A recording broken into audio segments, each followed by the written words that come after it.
Alors on va voir le fonctionnement de base, le fonctionnement utilisateur que chaque utilisateur doit connaître sur cette machine. On est sur une Tema classique de 2019-2020.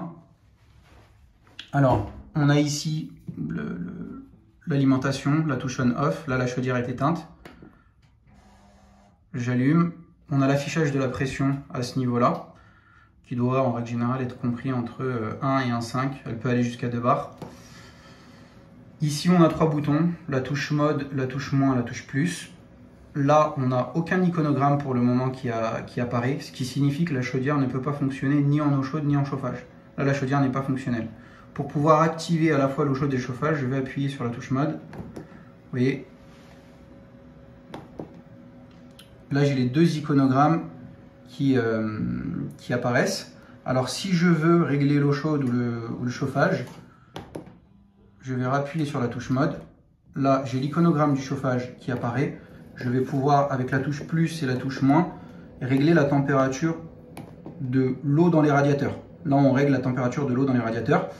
Plus il va faire chaud à l'extérieur et plus on va baisser. Typiquement, à la mi-saison, au mois de septembre, au mois d'octobre, on va plutôt tourner avec des températures comprises entre 40 et 45. En hiver, on va, selon l'isolation de la maison, tourner à des températures comprises entre 55 et 65. Donc, selon la température extérieure, je vais augmenter ou baisser. Là, je vais mettre à 50. Et pour que ma consigne soit validée, je rappuie sur la touche mode jusqu'à ce que l'iconogramme validé apparaisse. Là, la chaudière est réglée à 50 degrés. Elle produira de l'eau dans les radiateurs qui sera à une température de 50 degrés. On va faire la même chose pour l'eau chaude. Je rappuie sur la touche mode. Là, j'ai l'iconogramme de l'eau chaude qui apparaît.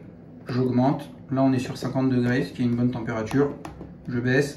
Je revalide 50 degrés. Désormais, je veux enlever le chauffage. On arrive à la période estivale. Je ne veux pas que ma chaudière s'allume de manière intempestive. Je rappuie sur la touche mode jusqu'à faire disparaître l'iconogramme du radiateur et à ne laisser apparaître que l'iconogramme du robinet.